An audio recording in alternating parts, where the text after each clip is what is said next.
चीज जो भी आपके अराउंड बनी हुई है ना, वो एटम्स एंड मॉलिक्यूल्स की बनी है ना। एक चुटकी में ये क्वेश्चन हो जाएगा आप सबसे। कफ सिरप के पीछे आप देखना वहां पर लिखा होगा 10% इथेनॉल। इतना तो नहीं होगा, ये मैं सिर्फ एग्जांपल दे रही हूँ। जैसे आपके पूरी बॉडी में इतना ब्लड है, उसमें ग्राम्स मिलीग्राम्स में कोई ड्रग गया है, तो उसको कैसे मेजर करते हैं? उसको मेजर करते हैं पार्ट्स पर मिलियन में। मोलैलिटी सिमिलर है, बस वॉल्यूम की जगह पर वेट यूज हो रहा है सॉल्वेंट का। बट एज सच मुझे टाइम नहीं लगेगा अगर मैं खुद क्वेश्चन सॉल्व कर रही हूँ एग्जाम में, क्योंकि ये ट्रिक ही है।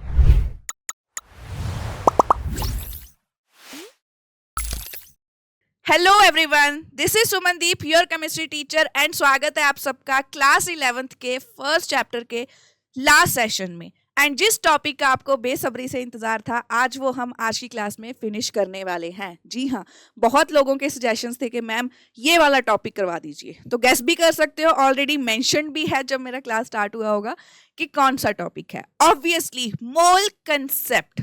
ये ऐसा कंसेप्ट है जो क्लियर ही नहीं होता बच्चों को, एंड ये हॉन्ट करता है एक तरह से जो भी कॉम्पिटिटिव एग्जाम की तैयारी कर रहे हैं, चाहे वो बोर्ड के एग्जाम हो। तो वैसे तो ये इस चैप्टर का लास्ट लेक्चर है, एंड लास्ट और सबसे इंपॉर्टेंट, ठीक है। आज के लेक्चर में ये चैप्टर जिसमें हम सब रूल्स देख रहे थे ना, वो सब खत्म कर देने वाले हैं। एंड जो भी मैं करवाने वाली हूँ ना, जो भी मैं रूल्स लिखूंगी, फॉर्मूलाज लिखने वाली हूँ, everything will be there in this Telegram group channel. तो किसी को कोई भी प्रॉब्लम आती है, कोई डाउट रहता है, please feel free to ask me in our group. तो मैं शेयर कर देती हूँ इसका लिंक डिस्क्रिप्शन बॉक्स में भी। एंड चलिए अब स्टार्ट कर लेते हैं। फर्स्ट ऑफ ऑल, ये जो मोल कंसेप्ट है, यही है हमारा आज का टॉपिक कि आज हम करने क्या वाले हैं, मोल कंसेप्ट। और जो कंसेंट्रेशन टर्म्स है ना, ये इसी से रिलेटेड है, इसी से रिलेटेड है। प्रैक्टिस भी हम करने वाले हैं, बट आज हम ऐसी एग्जाम्पल्स लेंगे, मतलब ज़्यादा प्रॉब्लम ना हो आपको हैंडल करने में, कि ये ना लगे कि आपके तो बस की बात ही नहीं है, ये कर सकते हो। Just have believe in yourself, okay. Believe आपके ऊपर बिल्कुल होना चाहिए, तभी कर पाओगे। ऐसा मत सोचना कि ये तो होगा ही नहीं, है ना। और मैं इस वे में करवाऊंगी कि पूरा बेसिक क्लियर हो आपका, क्योंकि इसमें बेसिक क्लियर होना बहुत ज़रूरी है। ये एक ऐसा कंसेप्ट है जिसमें आप रट्टा नहीं लगा सकते, ठीक है, ये समझना ही पड़ेगा। एंड मैंने लास्ट क्लास में भी शुरुआत करवाई थी जब इस चीज़ की, तो मैंने क्या बोला था कि जब भी मोल कंसेप्ट की बात होगी, उसमें एवोगैड्रो की बात तो होगी ही होगी, है ना। थोड़ा मैंने स्टोइकोमेट्री के पहले इंट्रोड्यूस कर दिया था इस टॉपिक को, क्योंकि वहाँ पर इसकी ज़रूरत थी। स्टोइकोमेट्रिक कैलकुलेशंस में आपको समझ आएंगी जब आप स्टोइकोमेट्री की प्रॉब्लम सॉल्व करोगे ना, कि कैसे मोल कंसेप्ट बार बार वहाँ पर यूज़ हो रहा है। तो चलिए, अब मोल कंसेप्ट की फर्स्ट ऑफ ऑल जरूरत पड़ी ही क्यों? आपके अराउंड एटम्स एंड मॉलिक्यूल्स, हर चीज जो भी आपके अराउंड बनी हुई है ना, वो एटम्स एंड मॉलिक्यूल्स की बनी है, but we can't see them. ये रिमोट या मेरी बॉडी या आप लोग, जो आपके अराउंड कोई भी चीज है, everything is made up of atoms and molecules. तो जो चीज़ें मुझे दिख रही हैं वो तो मैं बता सकती हूँ कि ये पेन छोटा है, या कोई मोटा इंसान है, या कोई पतला है, या कोई लंबा है, कोई छोटा है, दूध 1 किलो लाना है, चीनी 5 किलो लानी है, तो वो सब मैं बता पा रही हूँ क्योंकि चीज़ें मुझे दिख रही हैं। बट जब कोई चीज़ मुझे दिख ही नहीं रही, जैसे मुझे भूत भी नहीं दिखते, लोग मानते हैं ना कि भूत हैं, ऐसे ही एलियंस में लोग विश्वास करते हैं ना कि है कि नहीं, तो उस सब में जब यकीन कर सकते हो, तो ऐसे ही एटम्स हैं, एंड एटम्स के लिए तो भाई हमारे पास साइंटिफिक डाटा भी तो है प्रूव करने के लिए। सो अब प्रॉब्लम ये थी, अड़चन ये आ रही थी कि जैसे वो चीज़ें तो दिख रही हैं, उनको तो मैं मेजर कर लूँ, बट जो चीज़ें मुझे विजिबल ही नहीं है उसको मैं कैसे मेजर करूँ? मेरे सामने एक भूत है, तो मेरे को दिख ही नहीं रहा कि वो हाइट क्या है, उसका वेट क्या है, how can I tell it to you people? तो सेम एटम एंड मॉलिक्यूल्स का कंसेप्ट था। तो बहुत टाइम तक साइंटिस्ट स्ट्रगल करते रहे, उसमें से एक था ये। कौन है ये, क्या नाम है इनका? सबको पता होता है, जिसने केमिस्ट्री पढ़ी है ना, या आप आगे जाके पढ़ने वाले हो, या कभी भी कोई ऐसा इंसान जिसने केमिस्ट्री लाइफ में पढ़ी हो, इसका नाम तो याद होगा ही, एवोगैड्रो। तो ये वो महाशय थे जिन्होंने ये कंसेप्ट दिया और केमिस्ट्री को इजी कर दिया समझने के लिए। बट हाँ, आप लोगों का काम बढ़ चुका है इसकी वजह से। तो मोल क्या है? ये जैसे ही किलोग्राम एक यूनिट है मेजर करने के लिए मास को, लेंथ को मेजर करने के लिए मीटर सेंटीमीटर है, वॉल्यूम के लिए लीटर मिलीलीटर यूज होते हैं, ऐसे ही मोल जो है वो मेजर करता है quantity of atoms and molecules. Okay, example मैंने लास्ट क्लास में दे दी थी, बट मैं फिर से दे रही हूँ इस चीज को, कि जैसे मेरे पास 2 जार हैं, दोनों की वॉल्यूम सेम है, दोनों 1 लीटर के हैं, दोनों 1 लीटर के हैं। इसने क्या करा, एक जार में ले ली हाइड्रोजन गैस, एक जार में ले ली ऑक्सीजन गैस। भाई दोनों गैसेस डिफरेंट हैं, हाइड्रोजन सबसे छोटा एलिमेंट है तो उसके मॉलिक्यूल्स ले लिए एंड इधर ऑक्सीजन गैस ले ली। अब इसको एग्जाम्पल की फॉर्म में कैसे समझना है, आपके पास 2 डब्बे हैं 1-1 किलो के, है ना, सेम कैपेसिटी के हैं। अब एक में आप डाल दीजिए लड्डू, एक में आप डाल दीजिए कैंडीज। तो इसमें लड्डू कितने आएंगे, 15-20 लड्डू। कैंडीज कितनी आ जाएंगी, 50-60, क्योंकि वो चीजें मुझे दिख रही हैं, है ना। और दोनों साइड सेम वॉल्यूम चाहे लिए आपने, सेम कैपेसिटी के डब्बे लिए, बट चीजें जो आ रही हैं वो डिफरेंट अमाउंट आ रहा है। इधर 15-20 लड्डू, इधर 40-50 कैंडीज। बट एवोगैड्रो ने क्या ऑब्जर्व करा कि जब मैं दोनों साइड गैसेस ले रहा हूं सेम वॉल्यूम में, तो दोनों के नंबर ऑफ मॉलिक्यूल सेम है। फर्क नहीं पड़ रहा कि वो छोटा कौन है, बड़ा कौन है, कौन हैवी है, कौन हल्का है, फर्क नहीं पड़ रहा। सेम गैस, सेम उनके नंबर ऑफ मॉलिक्यूल्स रहेंगे। एंड गैस कर सकते हो, कमेंट सेक्शन में लिखना भी है कि कितना नंबर है, वो कितने मॉलिक्यूल रहेंगे। Does anybody know that? Of course you guys know this. This is the number 6.022 10⁻23 particles. अब जो चीजें मैं लिख रही हूँ या लिखती हूँ ना क्लासेस में बोर्ड पे, उसका मतलब है, यहाँ पे मैंने पार्टिकल्स क्यों लिखा, इसका भी कोई ना कोई रीजन है। पार्टिकल्स क्या होते हैं, आप किस चीज को पार्टिकल कंसीडर कर रहे हो? पार्टिकल्स का मतलब है यहाँ पर कि ये एटम भी हो सकते हैं, ये मॉलिक्यूल भी हो सकते हैं, और क्या हो सकते हैं, ये आयंस। तो डिपेंडिंग अपॉन मुझे क्या गिवन है क्वेश्चन में, I can use that, but in general जब मुझे मेंशन करना है, आई मेंशन पार्टिकल्स। और ये नंबर किसके इक्वल है, 1 mole. This part is equal to 1 mole. तो इतना सा ही तो मोल कंसेप्ट है। मोल समझ में आ गया कि मोल क्या है? ये एक क्वांटिटी मेजर करने का, एटम्स एंड मॉलिक्यूल्स को मेजर करने के लिए एक दे दी आपको यूनिट के, मोल्स में मेजर करते हैं उनको। एंड वो मोल एक किसके इक्वल है, इतने नंबर ऑफ पार्टिकल्स के इक्वल। बस इतना सा तो कंसेप्ट था। समझ में आ गया? लाइक कर देना एंड कमेंट सेक्शन में बताना भी है कि ये चीज समझ आ चुकी है। एंड दिस इज इम्पॉर्टेंट, ये चीज समझ आनी, ये फर्स्ट स्टेप है हमारा। ओके, अब ये कुछ फॉर्मूलाज आ रहे हैं, तो इतने सारे फॉर्मूलाज को कॉम्प्लिकेट करने से पहले मैं आपको सिंपल सी एग्जांपल की फॉर्म में समझाती हूँ। जैसे ये इधर भी समझना है, but I will mention it over there. तो कुछ फॉर्मूलाज लिख लेते हैं, ये तो लिख सकते हो ना। अब पहला फॉर्मूला है 1 mole is equal to 6.022 10⁻23 particles. ये मैंने बता दिया। अब पार्टिकल्स लिखने के बाद ये और किस चीज को इक्वल है, मास ऑफ दैट पार्टिकल। मैं यहां पर मोलर मास भी बोल सकती हूं, बट वो टर्म अभी मैंने इंट्रोड्यूस नहीं करी है, तो मैं मास लिख रही हूं। पार्टिकल कौन सा, चाहे वो हाइड्रोजन गैस है, चाहे वो सोडियम एटम है, चाहे वो सोडियम क्लोराइड है, कुछ भी हो सकता है, चाहे वो सोडियम आयन है। सो एक मोल में इतने पार्टिकल्स होंगे और उसका मास इसके इक्वल होगा। एग्जाम्पल भी समझाती हूँ। इसका मतलब क्या है, मेरे पास अगर मैंने बोला 1 मोल ऑफ हाइड्रोजन गैस, तो 1 मोल हाइड्रोजन गैस का, गैस मतलब H2, इट्स अ मॉलिक्यूल। तो 2 हाइड्रोजन एटम है, तो उनका मास क्या होगा, 2 ग्राम। 2 ग्राम। तो अगर मैंने 1 मोल की बात करी है, तो 1 मोल में उसका मास कितना होगा, 2 ग्राम, है ना। और उसमें कितने मॉलिक्यूल्स होंगे हाइड्रोजन के, 6.022 10⁻23। अब ये एक मॉलिक्यूल है, तो यहां पर मैं पार्टिकल्स नहीं मेंशन करूंगी, आई विल मेंशन मॉलिक्यूल्स। ये बात होगी एक मॉलिक्यूल की, ठीक है। I hope this part is clear. दोबारा से समझा देती हूँ। 1 मोल में इतने पार्टिकल्स होंगे। अगर 1 मोल हाइड्रोजन की बात हो रही है, उसमें इतने मॉलिक्यूल्स आते हैं, एंड उन मॉलिक्यूल्स का मास क्या है, 2 ग्राम। ये तीनों चीजें रिलेटेड है ना। अब इसके अलावा मैं और क्या कर सकती हूँ, आई कैन मेंशन, अब ये तो है मॉलिक्यूल, मैं एग्जांपल ले लेती हूँ एक एटम की, है ना। अब एटम की एग्जांपल दो, एटम कहाँ पर यूज होंगे, जैसे सोडियम एटम या मेटल्स जो होती हैं वो एटम की फॉर्म में एग्जिस्ट करती हैं।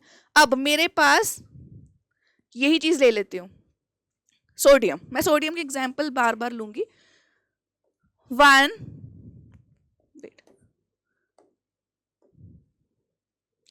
Wait 1 mole of sodium atoms. अब मैंने सोडियम एटम बोला यहाँ पे, 1 मोल ऑफ सोडियम एटम का मतलब क्या है, कितने एटम्स होंगे इसमें, 6.022 10⁻23 एटम्स। और जितने ये एटम्स है, अब इनका मास कितना होगा, जो भी सोडियम का मास है सोडियम एटम का, that is 23 grams, that is 23 grams. तो इसका मतलब क्या है, जो एक मोल है वो है 23 ग्राम्स के इक्वल, एंड 23 ग्राम सोडियम में इतने एटम्स प्रेजेंट हैं।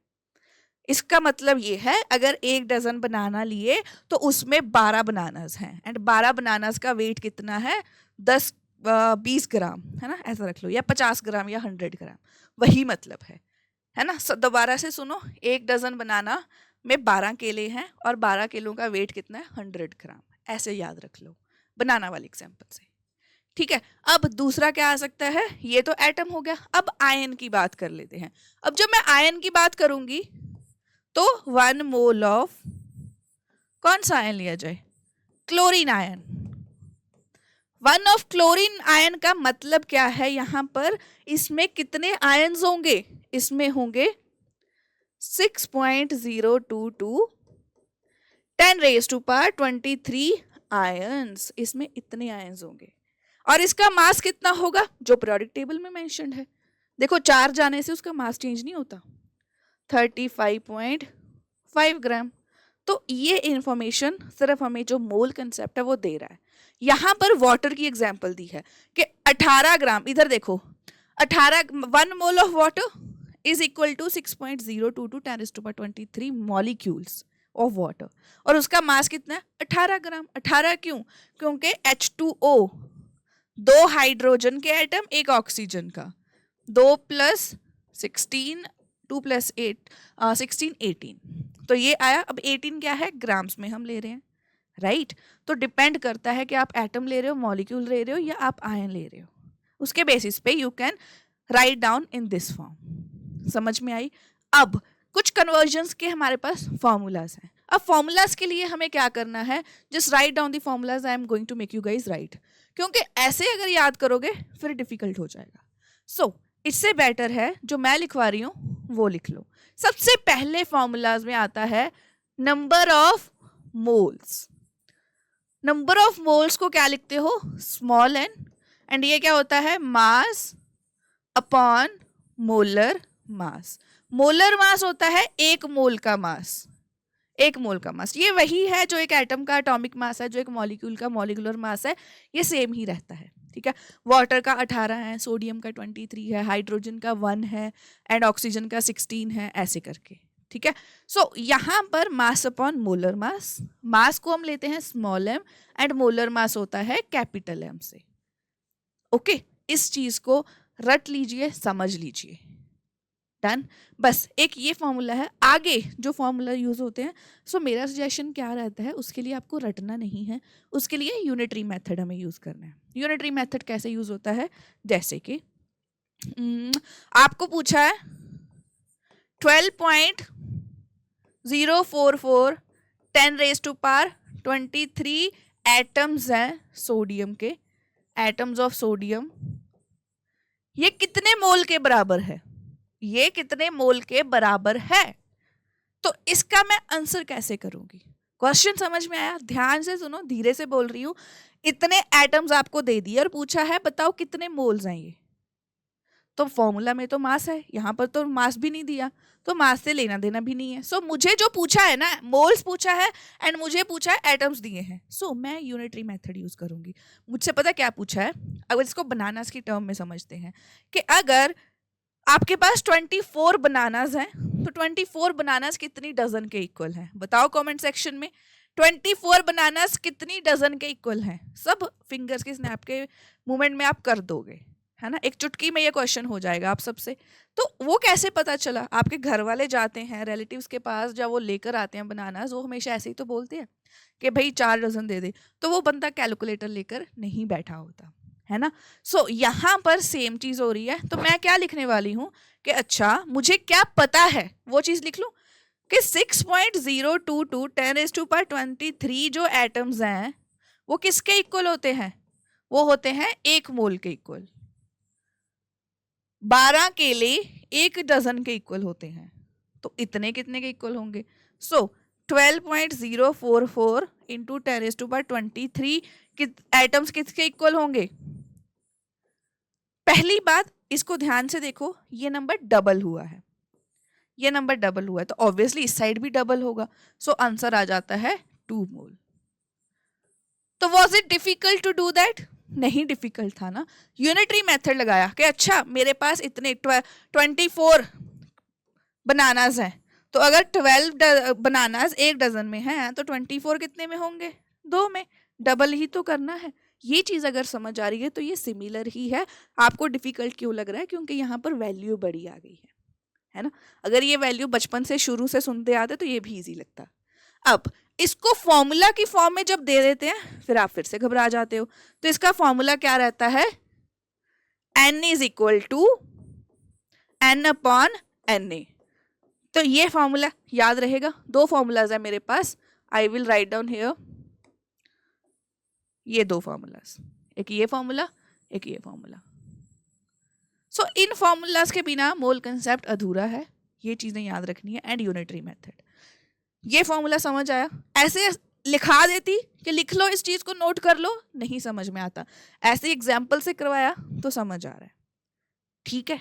सो ये कंसेप्ट याद रखना है। इसके अलावा मेरे पास ये फॉर्मूलाज देखो, यहाँ पर ये फॉर्मूला था और ये जो चीज़ है मैंने वही समझा दी थी कि आपके पास अगर 18 ग्राम आपके पास वाटर है तो उसमें उतने ही नंबर ऑफ मॉलिक्यूल्स होंगे। नंबर ऑफ मोल्स का फॉर्मूला मैंने बता दिया था, मास अपॉन मोलर मास। अब ये जो फॉर्मूला है यहाँ पर मैं होल्ड पे रख रही हूँ क्योंकि लास्ट में हम इसके क्वेश्चन सॉल्व करने वाले हैं, तो वो बहुत ही ईजी है। फॉर्मूला क्या याद रखना है आपको? अगर दिखाना है, अच्छा आपको मास भी दे दिया कि अच्छा गोल्ड है, वेट, आपको दे दिया गोल्ड, गोल्ड का मास भी दे दिया 197, और आपको ये भी बोल दिया कि 1 ग्राम जो सोना है आपको बताना है 1 ग्राम सोने में उसका मोलर मास भी दे दिया, कितने मॉलिक्यूल्स होंगे। डिफिकल्ट हो गया थोड़ा सा, तो सिर्फ ये फॉर्मूला यूज करना है। बताऊंगी यूनिटरी मेथड से कैसे जाना है, बट इस चीज को लिख लेना कि ये काम में आता है। ऐसे क्वेश्चंस आते हैं कि 1 ग्राम सोने में कितने मॉलिक्यूल्स होंगे, एटम्स होंगे, सोने के तो एटम्स होते हैं ना, सॉरी। सो यहाँ पर ये मोल कंसेप्ट के फॉर्मूलाज कवर हो गए। भाई इतना भी डिफिकल्ट नहीं था, है ना। क्या क्या फॉर्मूलाज लिखें। अब ट्रिक्स एंड टिप्स क्या हैं इसके लिए? यूनिटरी मेथड, ये बनाना वाली ट्रिक हमेशा काम करती है मेरे लिए। और मेरे लिए और क्या चीज़ काम करती है? अच्छे से नीट एंड क्लीन नोट्स बनाना।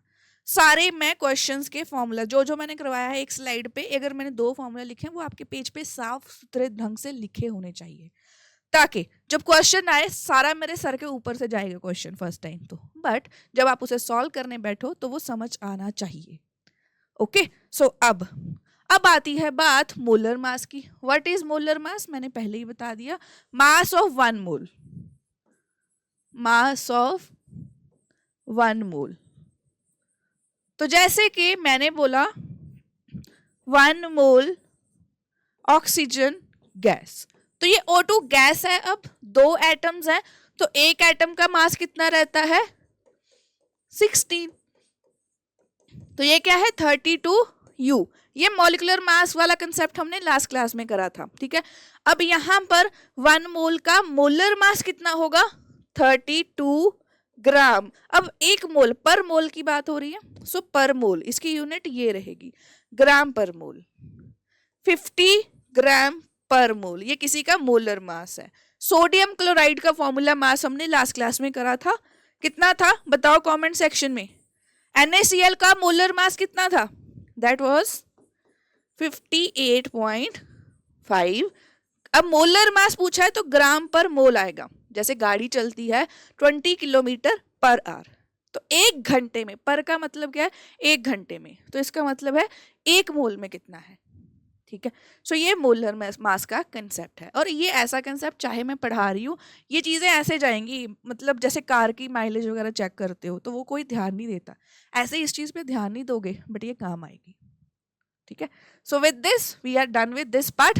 अब हमारे पास चीज़ें आती हैं इस सब को यूज़ करके कि हम कैसे क्वांटिटीज़ को मेजर करते हैं।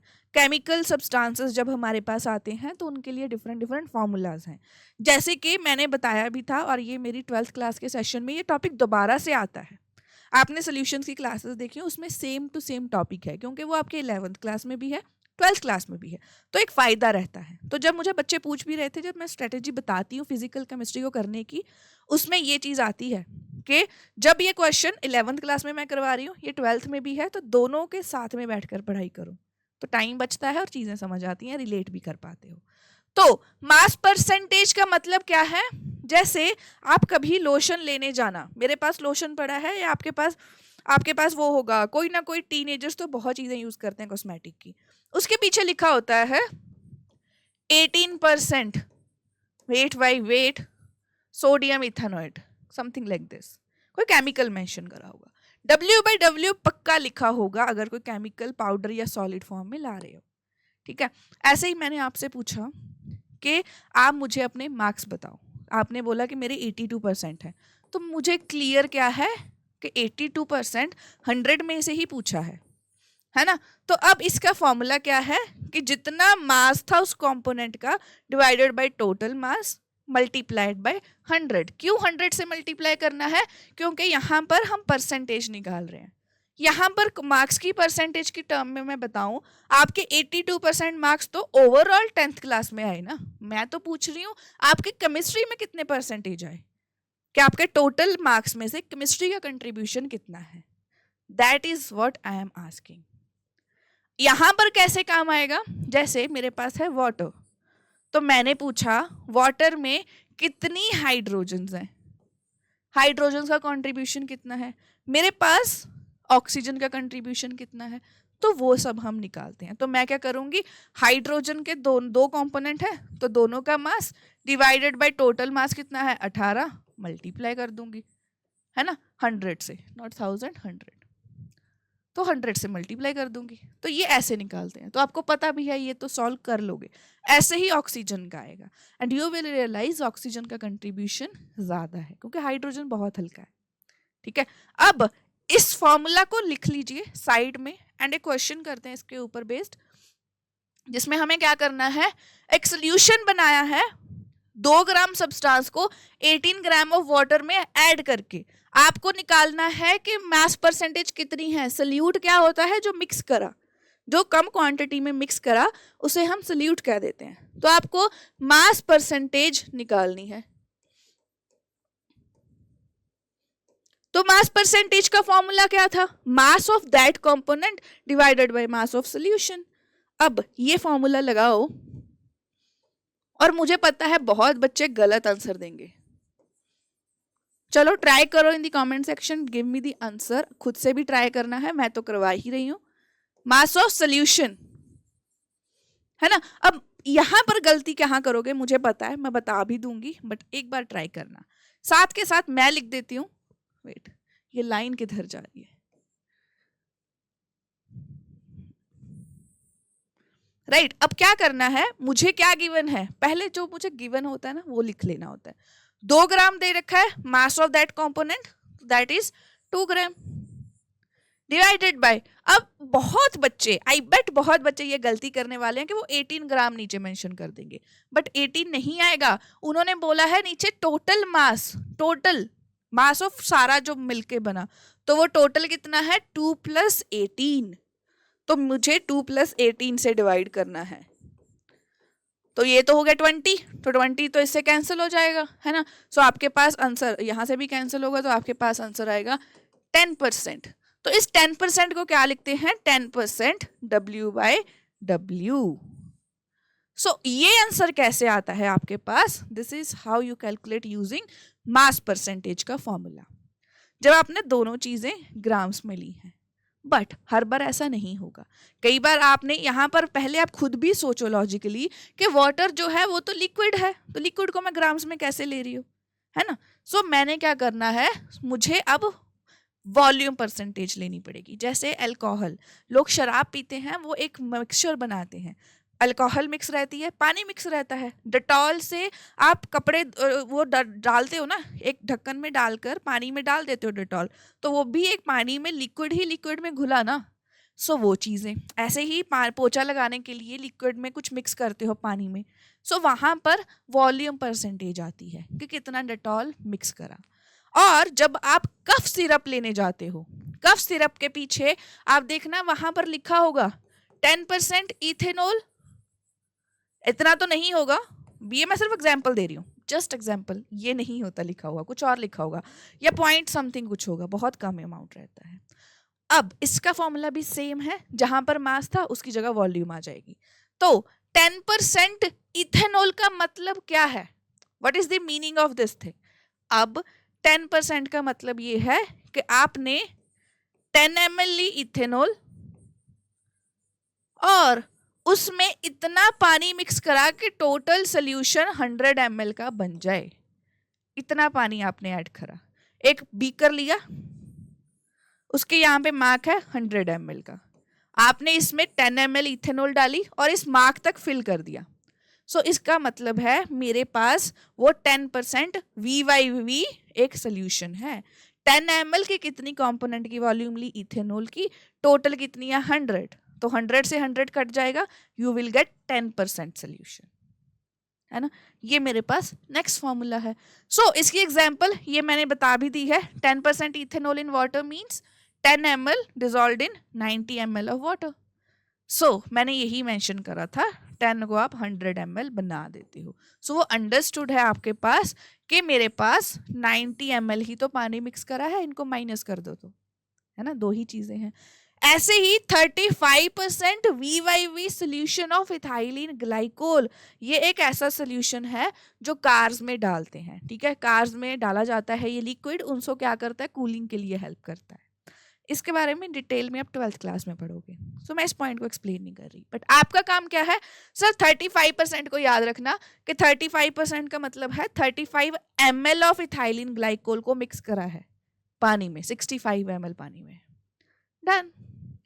अब जरूरी नहीं है कि लिक्विड ही लिक्विड में मिक्स हो, नमक भी तो पानी में मिक्स हो रहा है, नमक तो सॉलिड है, उसका तो मास लगेगा, एंड मेरे पास पानी की क्या लगेगी, वॉल्यूम। अब दोनों की यूनिट्स अलग अलग हैं, तो अब यहाँ पर आपके पास ऐसा नहीं होगा कि आपने 5 ग्राम सॉल्ट डाला, 100 ml का सोल्यूशन बनाया तो 95 ml पानी डाला है, ऐसा नहीं होगा।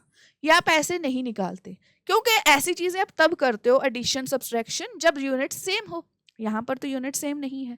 सो आपको फिर ये फॉर्मूला यूज करना पड़ता है, density is equal to mass by volume. बताती हूँ ये कैसे करते हैं।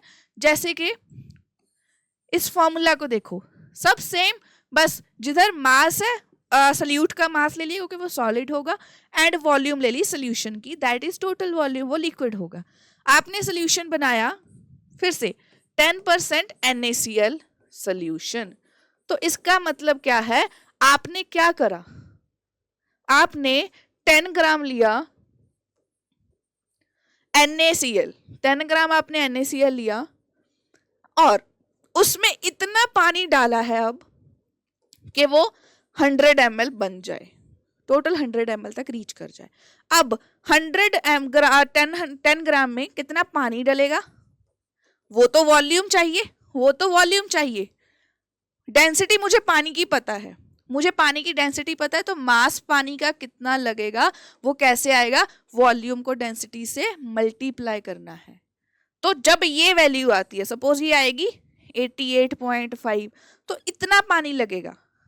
जरूरी नहीं है, मुझे अभी नहीं कैलकुलेशंस कर रही क्योंकि डेंसिटी को हम कंसीडर नहीं कर रहे यहाँ पर, बट ध्यान से इस चीज को दोबारा से सुन लो और सॉल्व कर लो, मन में बिठा लो, चाहे आप बैक करके सुन लो, यहाँ पर ये फॉर्मूला इंपॉर्टेंट है, density is equal to mass by volume. तो जब मास बाय वॉल्यूम का मेथड आएगा, फॉर्मूला आएगा, तो मास तो ऐसे आपको पता चल जाएगा कि 10 ग्राम है, बट पानी कितना डाला वो आपको density is equal to mass by volume, volume आपको गिवन होगी, डेंसिटी भी गिवन होगी, तो आपको मास निकालना है, ठीक है, कि इतने ग्राम पानी डाला है। बट हाँ, अगर वॉल्यूम तो टोटल ही लेनी है इस क्वेश्चन में हमें, तो वो तो आप 100 ही ले रहे हो, है ना, सो काफ़ी इजी रह जाता है। बट समटाइम्स अगर आपको पूछ लिया जाए कि कितना उन्होंने ग्राम डाला पानी, सो आपको इस फॉर्मूला से निकालना है।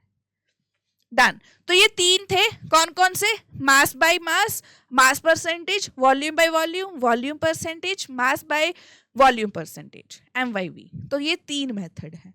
ये बहुत ही बेसिक चीज़ें हैं 11th क्लास के लिए। अगर आप फर्स्ट टाइम पढ़ रहे हो तो थोड़ी डिफिकल्ट लगेंगी। माई सजेशन इज इनके ऐसे 3 टेबल बनाकर तीनों का फॉर्मूला लिख लो, काफ़ी ईजी है। ओके, अब ये तो चीज़ें मैंने जब 10 ग्राम सॉल्ट डाल दिया तो हर बार ऐसा नहीं होगा। ओके, सो मेरे पास कभी ऐसे सीन भी आते हैं जैसे पानी में ड्रग्स मिक्स्ड हैं, पानी में कोई जहरीला तत्व मिक्स कर दिया है, there is something a very harmful element like lead mix है, तो पानी तो बहुत बड़ा है, गंगा मैया इतनी बड़ी है, उसमें कोई ना कोई इम्प्योरिटी है ना, तो वो बहुत ही मिन्यूट क्वांटिटी में है। ड्रग्स कंज्यूम करते हैं लोग, तो अगर उनका टेस्ट होता है ना, तो उसमें भी बहुत कम, जैसे आपके पूरी बॉडी में इतना ब्लड है, उसमें ग्राम्स मिलीग्राम्स में कोई ड्रग गया है, तो उसको कैसे मेजर करते हैं, उसको मेजर करते हैं पार्ट्स पर मिलियन में। मैंने मिलियन के ऊपर 10 छोड़ दिया, मैंने मेंशन नहीं करा कि कितने उसके ऊपर आएंगे। तो आपको पता है मिलियन में, 1 मिलियन में कितने जीरोस होते हैं, किसको 1 मिलियन कहते हैं, पता है? कमेंट करके बताओ कितना होता है। और इसका formula is this, number of parts of component divided by total, जैसे mass of component divided by total mass, यहाँ पर number of parts divided by number of parts. And घबराना नहीं है, इससे क्वेश्चंस नहीं आते, बट यस इस 10⁻⁶, ठीक है, बस ये चीज़ का ख्याल रखना है। पिछले वाले क्वेश्चंस में जो टर्म्स याद करी हैं उसमें हमें दे रहे थे 100 से, क्योंकि परसेंटेज कर रहे थे, यहाँ पर हम 10⁻⁶ कर रहे हैं। तो क्वेश्चन कैसे आता है, दे जस्ट आस्क यू कि जब डिजॉल्व्ड ऑक्सीजन होती है, जैसे पानी में 1 लीटर पानी में डिजॉल्व्ड ऑक्सीजन कितनी होती है, दिस मच, तो वो आपको ऑलरेडी ऐसे क्वेश्चंस पूछते हैं। ओके, जब कोई ट्रेस क्वांटिटी में प्रेजेंट हो तो कौन सी यूनिट आप यूज करोगे, कौन सी कंसंट्रेशन टर्म यूज करोगे, वहां पर ये चीजें काम में आती हैं। क्वेश्चंस इस पे नहीं आएंगे तो डरना नहीं है। अगेन 10⁻⁶, ऑलराइट, तो ये ppm था, इस पे ज्यादा ध्यान नहीं देना, बट फॉर्मूला पता होना चाहिए। ऐसे ही ये है मोल फ्रैक्शन। अब इसके लिए मोल, नाम में मोल आ गया तो मोल ही यूज होगा, तो ध्यान से फॉर्मूला देखना है। मोल फ्रैक्शन क्या होती है, जैसे मैंने 2 चीजें मिक्स करी, ए को मिक्स करा बी के साथ, मेरे पास बना AB, तो कुछ नंबर ऑफ मोल्स ए के होंगे, कुछ नंबर ऑफ मोल्स बी के होंगे, तो मुझे मोल फ्रैक्शन कैसे निकालनी है, इसको मैं रिप्रेजेंट करती हूँ XA से, मतलब मुझे ए की मोल फ्रैक्शन निकालनी है, उसको मैं x से लिखती हूँ, मुझे बी की निकालनी होगी तो मैं उसे लिखूंगी XB। तो फॉर्मूला क्या रहता है, मुझे XA की निकालनी है ना अभी, तो मैं लिखूंगी number of moles of XA, कि कितने नंबर ऑफ मोल्स गिवन है, divided by total number of mole, total मतलब A और B है, सो मैं क्या करूंगी Na प्लस NB, इसको मैं लिखती हूँ Na। तो ऐसे ही XB का एक्सप्रेशन मैंने इसको इलेबोरेट करके लिखा ताकि समझ आ जाए।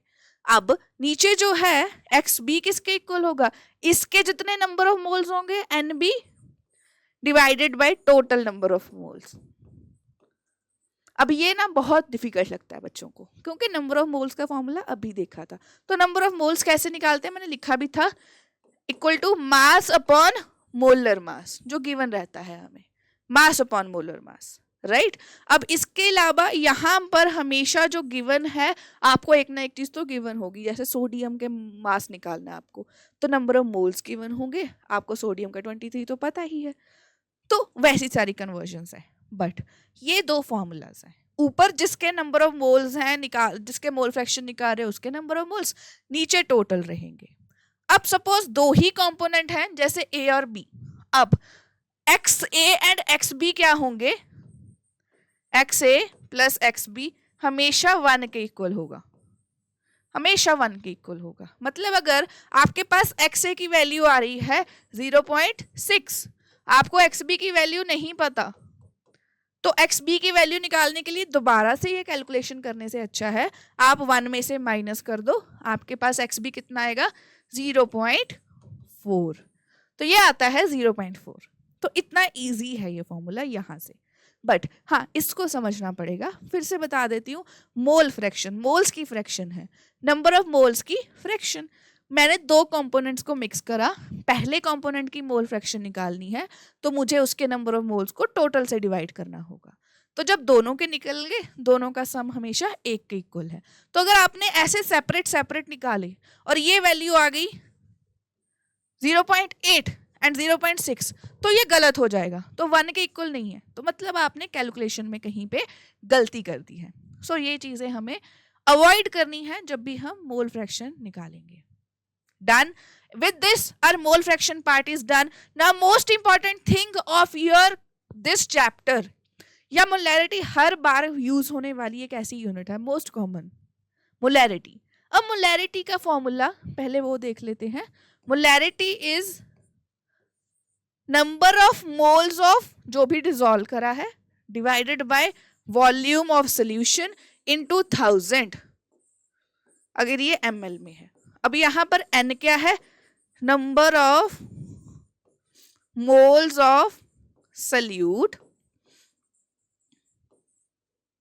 v क्या है, volume of solution in millilitre. यहां पे मैंने मिलीलीटर में मेंशन करा है, अगर वो लीटर में हो तो आपको फिर 1000 से मल्टीप्लाई नहीं करना। मोलैरिटी का फॉर्मूला दोबारा से बोल रही हूँ क्योंकि लास्ट क्लास में शायद कुछ बच्चों को दिक्कत आई थी। मोलैरिटी होती है कि आपने जब सॉल्ट को पानी में डाला तो कितना सॉल्ट डाला उसको आपको लेना है नंबर ऑफ मोल्स की टर्म में, डिवाइड करना है। 1 लीटर सोल्यूशन बनाया तो 1 लीटर से डिवाइड कर देना है। अब इसको समझते हैं एक एग्जाम्पल की फॉर्म में। जैसे मैंने बोला मेरे पास है 5 मोलर NaOH सोल्यूशन, इसको हम ना यूनिट इसकी m ही लिखते हैं, मोलर m, बट इसकी वैसे यूनिट क्या होगी, ऊपर है नंबर ऑफ मोल्स, नीचे है वॉल्यूम, तो ये मोस्टली रहती है मोल पर लीटर, मोल पर लीटर यही रहती है। ओके, सो ये यूनिट का आइडिया आपको होना चाहिए। अब यहाँ पर 1 मोलर NaOH का मतलब क्या है, ये सोल्यूशन है। सो इसका मतलब है मेरे पास 5, नंबर ऑफ मोल्स 5 मोल जो हैं मैंने 1 लीटर पानी में डाले हैं।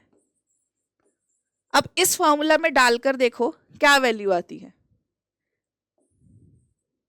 मेरी टर्म्स अगर कंफ्यूजिंग लग रही हैं ध्यान से सुनो। 5 मोलर का मतलब मुझे इस फॉर्मूला में डालनी है, m इज 5m, यहाँ पे 5m दे रखा है, मुझे नंबर ऑफ मोल्स नहीं पता, वॉल्यूम 1 लीटर है, तो जब मुझे 1 लीटर दे रखा है तो मुझे 1000 से मल्टीप्लाई नहीं करना।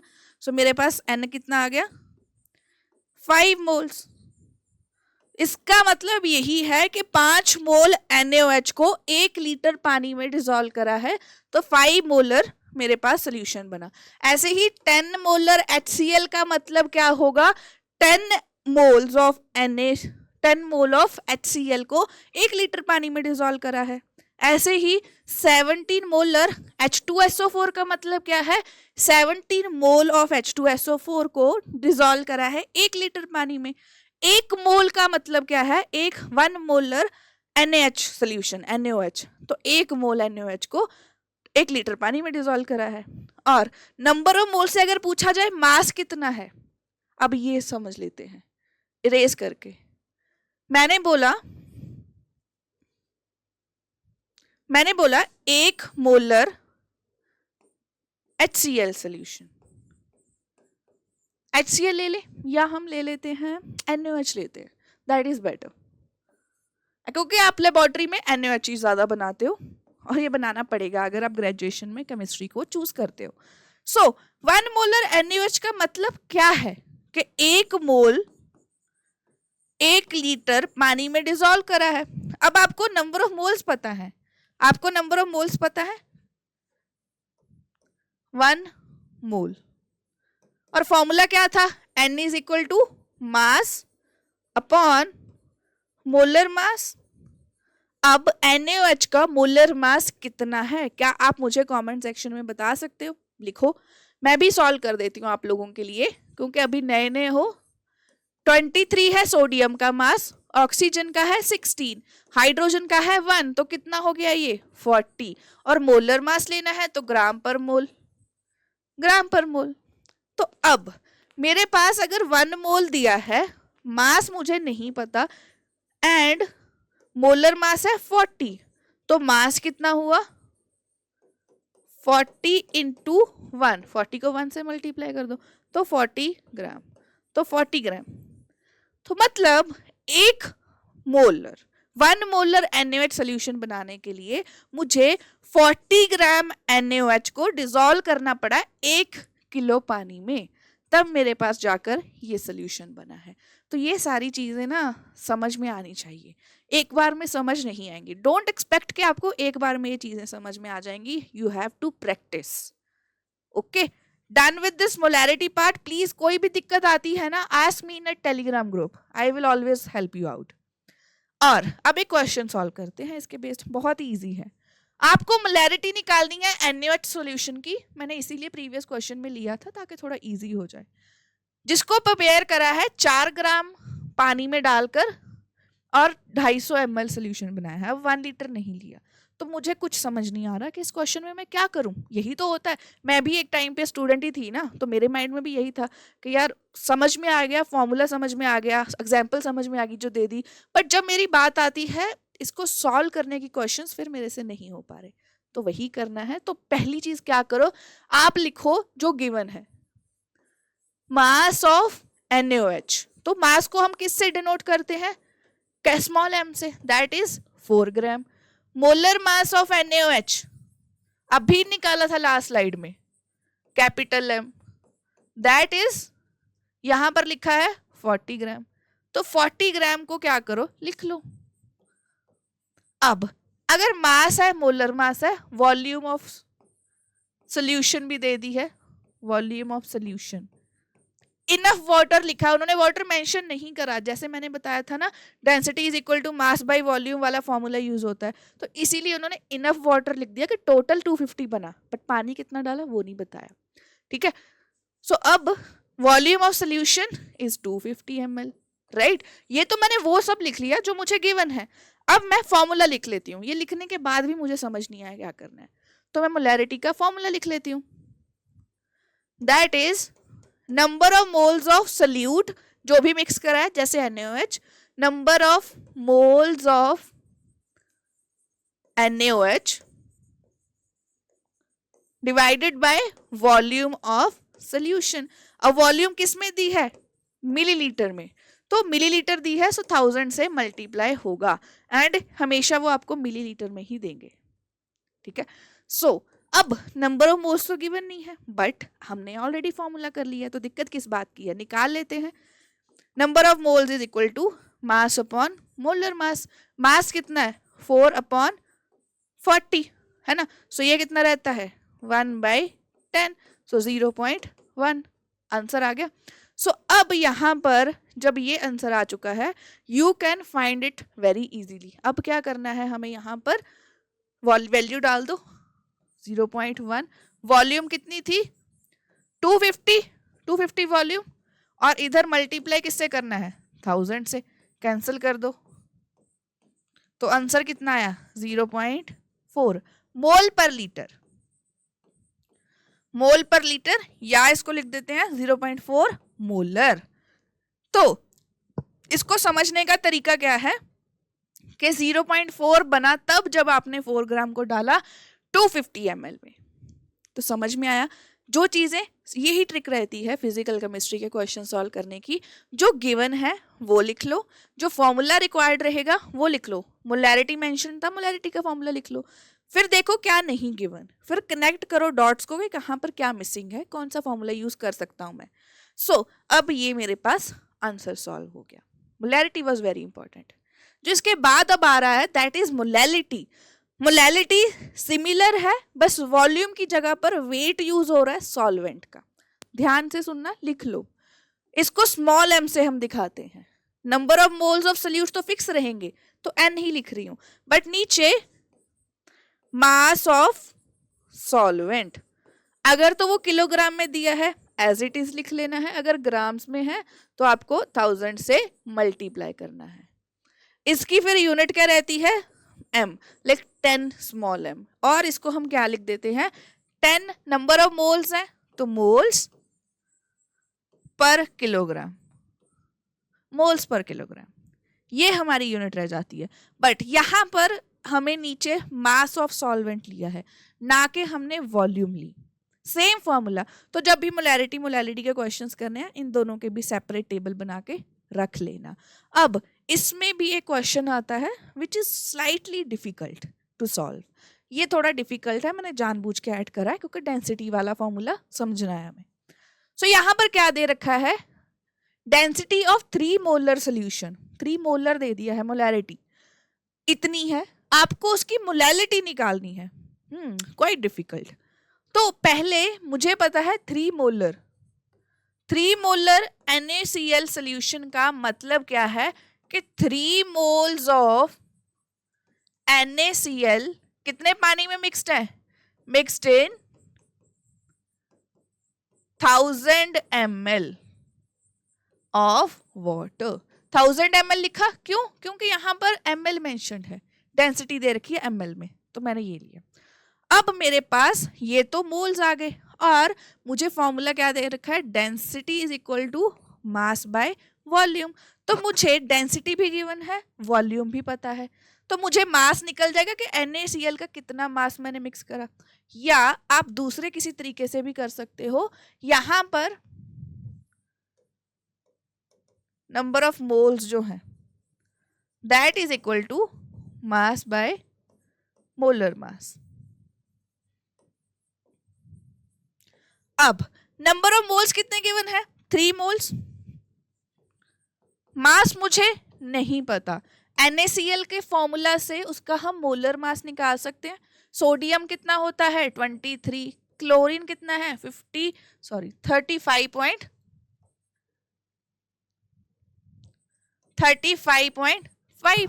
अब इसको अगर मैं करती हूँ सॉल्व तो मेरे पास आता है 58.5 ग्राम पर मोल, तो मैं यहां डाल देती हूँ 58.5, तो मेरे पास मास क्या आएगा, mass of NaCl that is 3 into 58.5, 3 into 58.5, इसको सॉल्व कर लेना। तो ये क्या है, मास ऑफ सोल्यूट कि इतना NaCl मिक्स करा है। यहां पर मुझे डेंसिटी दी है सोल्यूशन की, तो यहां पर ये वॉल्यूम किसकी दे रखी है मुझे, सोल्यूशन की, डेंसिटी भी सोल्यूशन की, 1000 ml सोल्यूशन, यहां पे वाटर लिख दिया मैंने, ये नहीं आएगा, यहां पर आएगा 1000 ml ऑफ सोल्यूशन। सो अब मेरे पास जब ये दे दिया, डेंसिटी कितनी है 1.25, वॉल्यूम कितनी है 1000, मास ऑफ सोल्यूशन मुझे नहीं पता अभी, तो मास ऑफ सोल्यूशन कितना निकलेगा 1.25 इंटू 1000, तो कितना आ रहा है 1250 ग्राम। तो ये है टोटल सोल्यूशन का mass. So this is total solution का मास। अभी तक मैंने क्या करा, जो इंफॉर्मेशन मैं निकाल सकती थी पहली लाइन से, 3m मतलब 3 मोलर सोल्यूशन का मतलब है इतने मोल्स हैं 1 लीटर पानी में, डन, 1 लीटर सोल्यूशन में टोटल में। फिर मैंने उसके मोलर मास के फॉर्मूला से मैंने मास निकाली कि अच्छा इतना 3 मोल्स का मतलब इतने मैंने NaCl के मोल्स मिक्स कर रखे हैं, मास है। सोल्यूशन टोटल बनाया था 1000 ml, डेंसिटी सोल्यूशन की दे रखी है, तो मास भी सोल्यूशन का ही आएगा, है ना।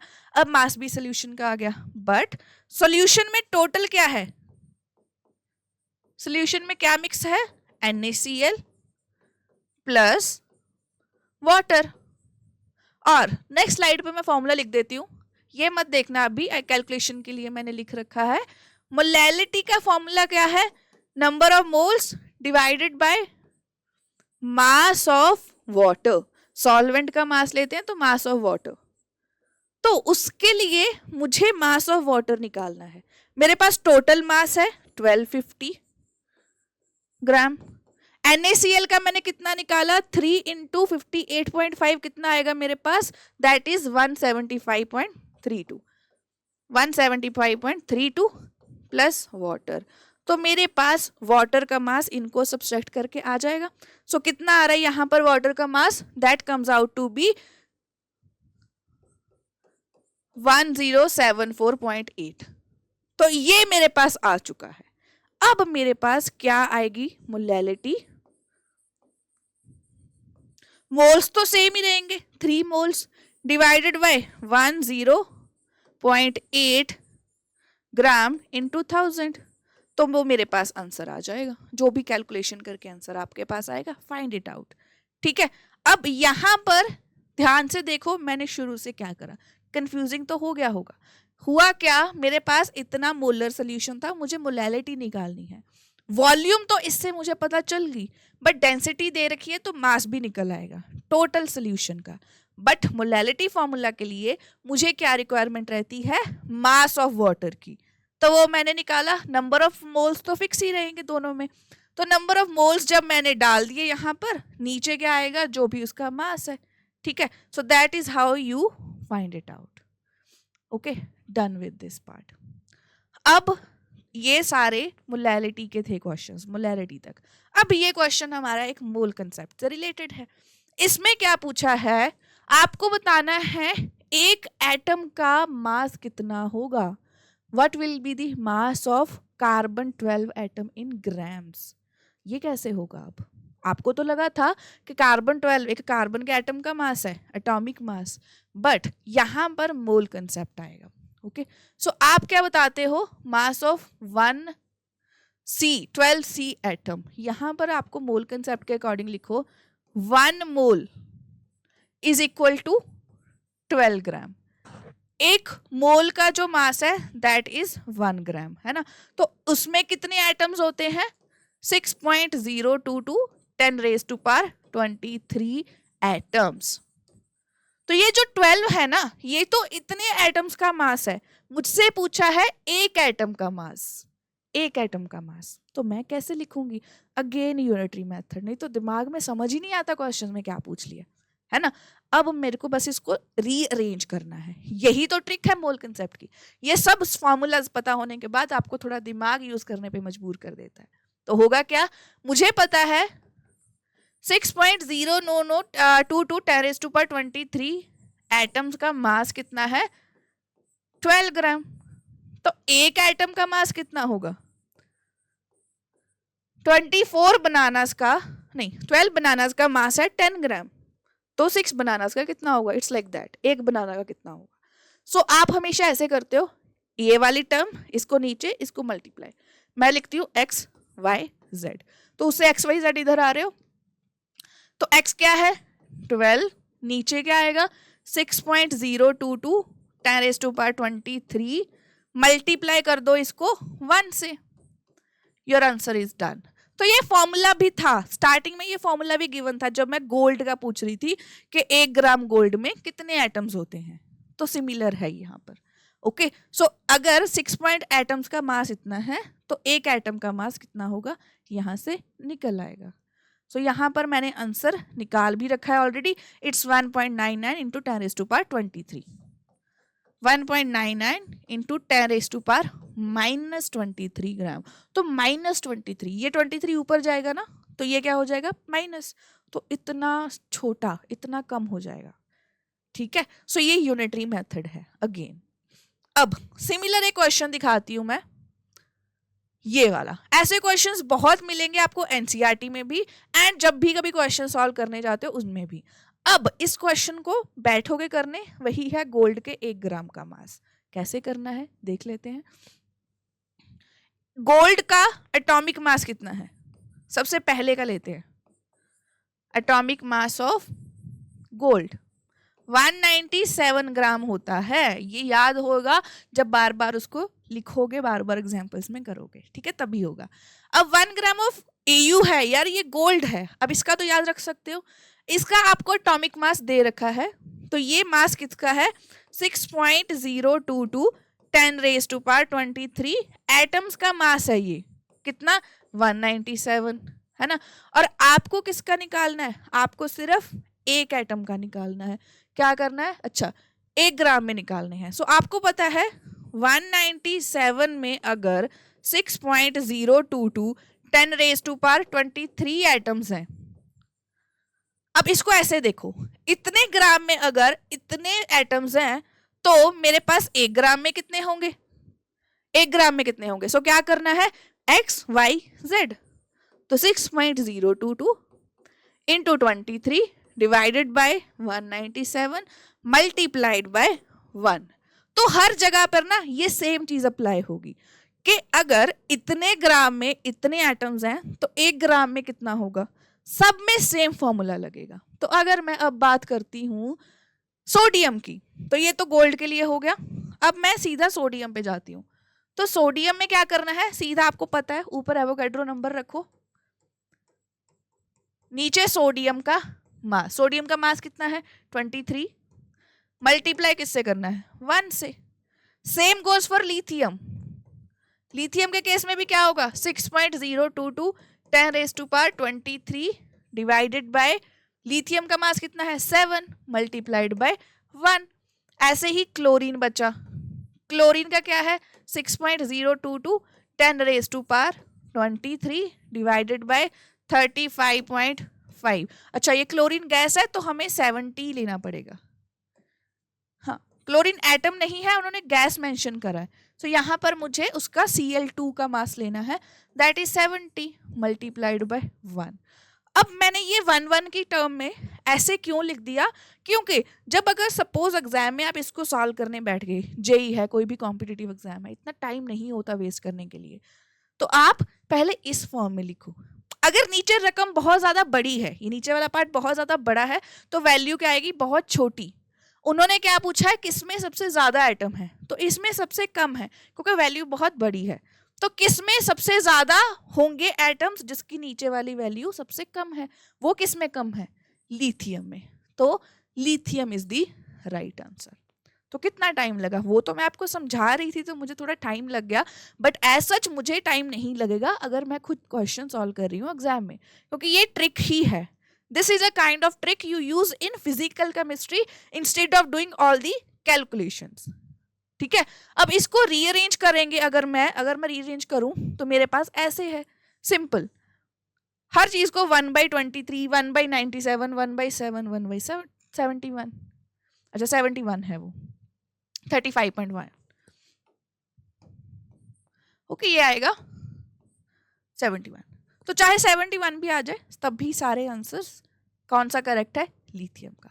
तो ये सारे मोल कंसेप्ट का जब आइडिया होगा तभी सॉल्व कर पाओगे, अदरवाइज ये चीजें बहुत डिफिकल्ट लगती हैं। So don't be hard on yourself, take baby steps. एक 1 थिंग एट अ टाइम उठाना है, उसके क्वेश्चन सॉल्व करने हैं। पहले सिर्फ मोल कंसेप्ट के कर लो, मोलैरिटी के 50-60 क्वेश्चंस करो, उसके बाद क्लैरिटी पक्का मिलेगी। डेंसिटी वाला क्वेश्चन अगर डिफिकल्ट लगा तो उसको दोबारा से वैसे 10-15 क्वेश्चन सिमिलर करने हैं। ओके अब समराइज कर देते हैं आज के लेक्चर को। तो हमने क्या करा, we learned about mole concept, उसके सारे फॉर्मूलाज करे, and then we learned about concentration terms. अब कंसंट्रेशन टर्म्स में हमने बात करी है percentage, mass, weight by weight की बात करी है हमने, वॉल्यूम बाय वॉल्यूम की है, या मास बाय वॉल्यूम की बात करी है। Then we learned about mole fraction, and then we learned about most important molarity and molality. अब मैं आपको एक क्वेश्चंस के साथ छोड़ के जा रही हूँ, कुछ क्वेश्चंस के साथ, कि मोलैरिटी एंड मोलैलिटी में से कौन टेम्परेचर डिपेंडेंट है, ये आपका क्वेश्चन है। इसका आंसर मुझे कमेंट सेक्शन में जरूर बता के जाइएगा, ताकि नेक्स्ट क्लास में मुझे पता चले कि कुछ समझ में आया, आप लोगों को नहीं आया। अगर हाँ कुछ भी दिक्कत आ रही है, जस्ट रीवॉच दैट पार्ट, है ना, तो बाद में समझ आ जाता है। बार बार देखो उस चीज को, खुद से सॉल्व करो, फॉर्मूलाज लिखो, और टिप्स एंड ट्रिक्स के लिए देखते रहे मेरी क्लासेस। आज के लिए बस इतना ही, अब मिलते हैं नेक्स्ट क्लास में with the new chapter. That's all for today, bye bye everyone.